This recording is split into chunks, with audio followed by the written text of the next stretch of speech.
It's Cougar Sports Saturday. It's complete. Another touchdown! Cougar Sports Saturday. A presentation of KSL Sports. Left wing for three. He got it again! BYU Sports Talk by Cougar fans for Cougar fans. Here are your hosts, Mitch Harper and Matt Baiamonte. On Utah's legacy home of the Cougars. KSL News Radio, 102.7 FM and 1160 AM. Welcome back in. Hope you're having a wonderful start to your Easter weekend. I'm going to be going to that King of Kings movie tonight with my kids. I'm looking forward to that. That looks good. My daughter went with her grandma. What'd she think? She loved it. I got to go see it. So I hear good things. I've heard good things too. I'm looking forward to it. That'll be kind of fun to have a. My boys went to Minecraft Chicken Jockey. Tell me they didn't destroy theater property though in the process, did they? I told them to not, but no guarantees. I can confirm that there was no chicken as we saw that video go live. I think that went viral. The KSL News Radio team got an interview with the guy, the kid that had the chicken down in Provo, which is funny too. The day after Legends Grill, the players had at one of their food stations, they had chicken, and it was called Chicken Jockey by the cooks. So they were playing into the theme. I like that. I like that. Have some fun with that. That's good. Let's have some fun with this, Mitch. The Cougar Sports Saturday Top 5. Mitch and Matt clash in a weekly battle of BYU sports knowledge. Here's the Top 5. We do this every week, most weeks at least, where myself, Matt Baiamonte, and Mitch Harper, we grew up in the state of Utah. In fact, we had eerily similar childhoods. Yes. Rooted for the Lakers. Yes. We're gonna played a lot today. of NCAA football. Were you manually entering players' names back in the PS? Oh, yeah. Okay, yeah. See, we did a lot of the same things, yes. And we were very entrenched in the world of BYU. So we compete. And our host, producer Nate Slack, he's also very entrenched in the world of BYU. He finds some sort of list, could be statistical, could be preferential, and me and Mitch, we take turns guessing this list. Nothing in front of us, no phones, no computers. It's just right off the top of our head, and first to three gets the win. And with that being said, let's bring in producer Nate. You having a good week, man? It's been a great week, except for the snow yesterday. Did you guys get any snow at your houses? Yes. Because we got about 4 inches at my house. 4? Wow. Yeah, I I had didn't to get any brush off snow my car and everything. in Murray. No snow, but when I was in Provo, there was some snow coming down early afternoon. So, didn't experience any snow, though, in Murray, but I did not like that weather. I want to see some great spring weather right now. Not good at all. No, Did you enjoy the softball win last night? The softball one was fantastic. Did you watch it? I did. So it was funny because I watched the game on Thursday night, too, when they came back. I didn't know you were such a big softball guy. He used to work with the BYU team. softball. I used to work with the team. I know, So, but you're watching all the games? not all the games, but, I don't like Utah, so I like Yeah. to watch those rivalry games. I'm with you. Like BYU and Utah on It's the must media see. beat. Like softball, I'm not day in day out writing, but if it's BYU Utah, man, like I'm tuning in. Especially when Utah not good, but probably should have won both of those first two games and For blew sure. them both. Yeah, and if you guys haven't watched BYU softball, I think college softball is so much better than college baseball. Why would Well you say said. that? Well, they have things to prevent blowouts where you're watching position pitchers. So if you're up by 8 runs after 5 innings, game's over. It's done. The field is just a lot more compact. More tight. And so it's a lot faster. I like it a lot more. You can even have a starting pitcher struggle. They go out of the game. They come back in the game later to pitch. I just like the substitutions. I like the quickness. I think it's a lot more entertaining. Hopefully this is going to be entertaining.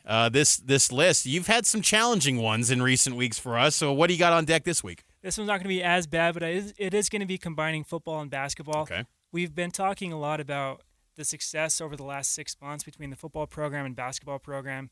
And this year was the 6th time ever that BYU finished the football and basketball season appearing in the final AP polls. So the top 5 is going to be the last 5 times, or the other 5 times where BYU football and basketball were ranked to end the season. Okay. So just name for example, this year would have been 2024, 2025. So we need just in the those 5 hyphen years. because it starts in the hyphen. fall and then ends in the spring. Yes. Right. Gotcha. So that might trip you guys up a little bit, but we'll be starting with Mitch. And this year is removed, right? This year is Okay. removed. Okay. Yeah. Let's go with 2020, 2021.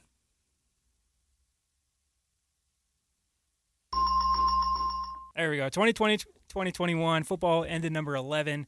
Basketball 23. I feel like basketball probably could have been a little bit higher, but I think the loss to UCLA in the tournament kind of dropped them down a little bit. And they snuck in. I think that was the only appearance that basketball had in the poll was the final poll that season, because that was a big talking point, for Mark Pope to get into that thing at the end there for that season. But yeah, that was I always point to this, and I think as time has gone by, BYU was one of the biggest beneficiaries from COVID. And look, they faced hurdles too, but playing a 12-game football season, that it had carryover the following year in football. Ever since COVID happened, it feels like BYU sports have taken off to heights that we didn't see. The Big 12 happened. You can point to COVID as one of the reasons why Texas and Oklahoma, after one cycle of having small checks because of COVID, they wanted to go to a bigger league with more paydays, and BYU benefited from that. So I always point to COVID as something that was a big thing for BYU sports, and that academic year within that was an example of that. What about the year that just finished, 2024, 2025? I just confirmed before it's off the table. Yes, but not on the list. Yes. All So right, fair. let's go with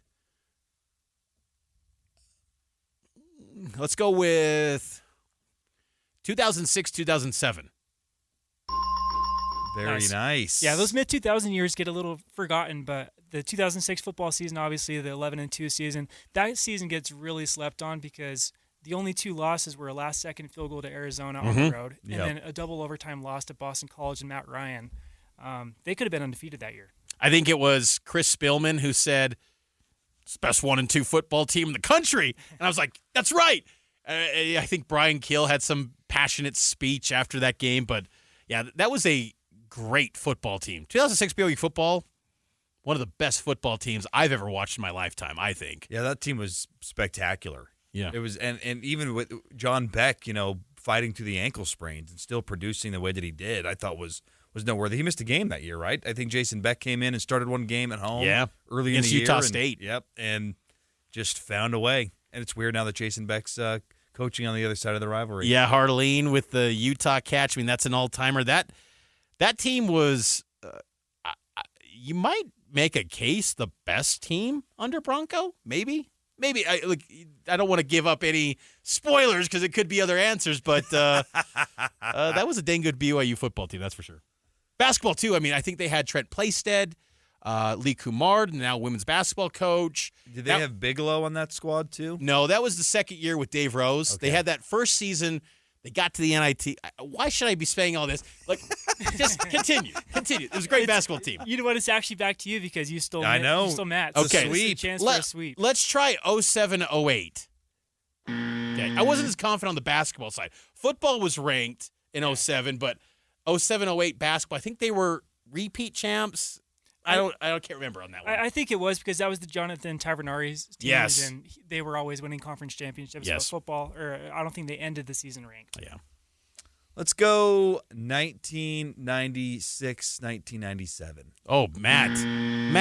That's 1-25 basketball. Was that the 1 in 25? Yes. Oh, That was the worst team in the country. yikes. I thought that was a year prior. Ah. Yeah. 96, 97 was the. And look, I don't want to talk smack on that group. They still got to win over an in-state rival. They took down Utah State as the one win, but yeah, that was look. It's one of my badges of honor as a BYU guy. I sat at the Cougar Classic, 3,000 fans at the Marriott Center for a game, regular season game. I'm not even kidding you. I still have the ticket stub. Oh, man. Cougar Classic back when MTEs used to be just BYU playing in Provo. 3,000 fans, and it was, I think, the last days of Roger Reed. Yikes. And, Yeah, I mean that was dark times, but football made up for that. That glow from the Cotton Bowl, Omar Morgan, Yes. that team, that was great. But they finished number 5. But basketball was, they were like the worst team in college basketball that season. Okay, so let's reset here. We got the years where both football and men's basketball finished ranked in the AP Top 25. Yep. What do we have as the list? Number 1 is off the list, 2020 and 2021. Okay. Number 3 is off the list, 2006, 2007. There's 3 answers left. Okay, so there's one in between 07 and 2021. Let's go with 2009, 2010. Was that? Yeah, 2010 was that was the Jake Heaps year, and right? Yeah. Lose at Air Force, lose at Utah State. 2009 was BYU football. That's right. Yeah, it was BYU football. No, 2009 was good. 2010 they didn't finish the season ranked. Basketball didn't finish ranked. Basketball didn't finish ranked. Football did because that was also the Oregon State bowl game and they rolled there. Though crazy wind in Vegas, it was like 40-mile-per-hour winds, and they brought out the royal blue jerseys again, and that Oregon State team was one play away from going to the Rose Jaquiz Bowl. Rogers and Yes, that was a very electric bowl game, honestly. But anyway, What about 20? Let's try 2021, 2022. No, good guess. Football or basketball did not end the season. yeah. Was that the Matt Harms year? That was the year they got to number 12. They lost to UVU. Gotcha. Barcelo was rocking and rolling. He was a stud, 6-0. They crushed Oregon, and then they lost at Santa Clara, and then they had that 3-game skid, and it really went sideways after that in the WCC. Let's see, which season am I missing here? How about this? Let's go 2011, 2012. That would have been football missing out, I believe, right? I believe so. 2011 football was rough. We had that 54-10 But game. did it? I'm thinking of maybe the coaches poll. The coaches poll they snuck in at 25, but the AP because the coaches poll had USC banned, so they didn't get into the poll. Anyway, I think you're right. okay. 2001, 2002. It's a good guess. No. Yeah, 02 basketball. They finished in the NIT. They played like UC Irvine, I think. And then they lost to Memphis and DeJuan Wagner. Now his kid's playing. Yeah. Let's see here. I'm trying to think. Gosh, again, the list is combined Season, BYU football and basketball ending the season in the top 25. And you guys are focused on these 2000 teams. We can also go back in time a little bit. How about this? 2000. No. Let's go with. How about this? Let's go 88, 89.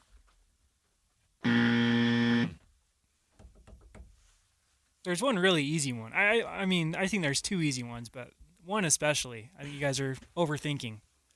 Is this too far back? 80, 81? Okay. 80-81. We talked about this one probably being the best 6-month stretch in BYU history. Yeah.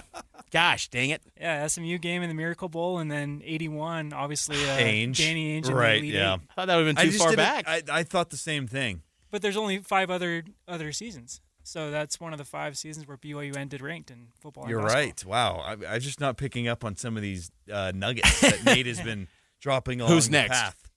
We're back to Matt. Well, sticking with the theme of great years, what about 90, 91?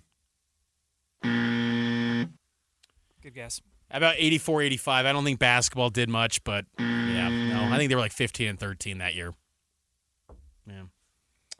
What about 89, 90? Okay. I feel like we're missing one in the Bronco and Dave Rose years. Yeah, you are. Yeah, Yep. we are. I'm going to go with 20. Let's go with 2009, 2010. I already said that one. Sorry. Go on. We're missing a Rose. You can see every single and both team. years have been said. They just haven't been said together. Huh? So the front end and the back end have both been used. 2008, 2009. Yeah, 2008, obviously starting the season. That team, football, stayed ranked after getting their doors blown off by Utah? They ended 25. Yeah. Wow. Yeah. I kind of wrote that off because it just ended so poorly. Heading into the Utah game, BYU only had one loss. It was the TCU game. Was that also the year, the bowl game, where they blocked a field goal? That was UCLA. Against that UCLA. That was 17-16 with Mana Maliuna. Yeah. They lost to Arizona. It was the third straight year they played Arizona. Willie Tuitama and the Wildcats, they beat them in Vegas. And Arizona was way more motivated. BYU was kind of checked out on that one, I remember. Which is a shame because that was the last game of Austin Collie as a BYU Cougar, and they just kind of slept walk on that one. Dang it. Let's go with I blew that one. How about this? Let's go 93-94. No, actually, I talked myself out of that. Buzzer it. That was a 6-6 football team. Yep. Bad defense that year. Let's go with, what about 83-84? That's a good pull. Let's go with, how about 85-86? You guys are in the right ballpark. All right. 86-87? Not that right. 87-88. Oh, my goodness. Okay. A lot of buzzers. It's a little older. Great aesthetic on the air right now. Just. What about 92-93?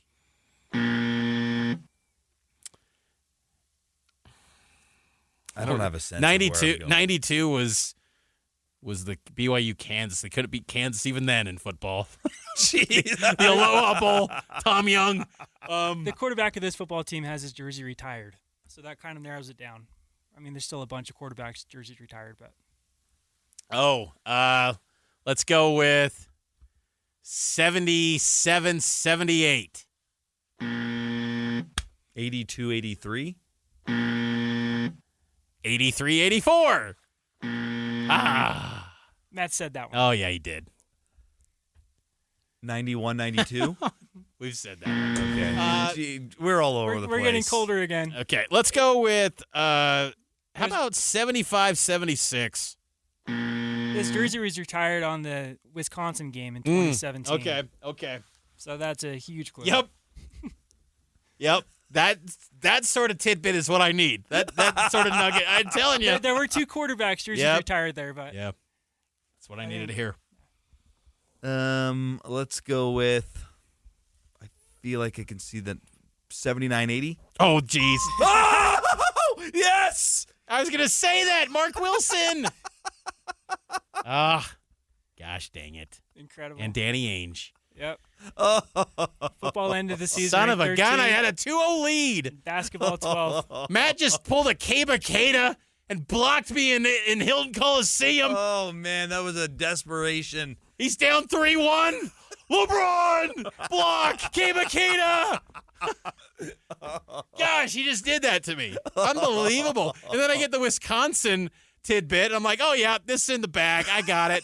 2017, Mark Wilson's holding up the sign, the jersey. Oh, man. Because we already know Bosco's not it because we already hammered out 84, 85, 85, 86. That's not it. I got this thing in the bag. See you later, Matt. You're taking the big L, baby. Then what? 79-80? Oh, my gosh. All right. I don't even feel good about that win, though, because I had a gajillion Incredible buzzers. comeback, though. You don't feel good, but you don't feel bad. So Fair. Down 0-2. Storm back. All right, we got to take a break. Good list, Nate. On the other side, we'll get some Cougar Tales next, so stay in the studio. It's Cougar Sports Saturday.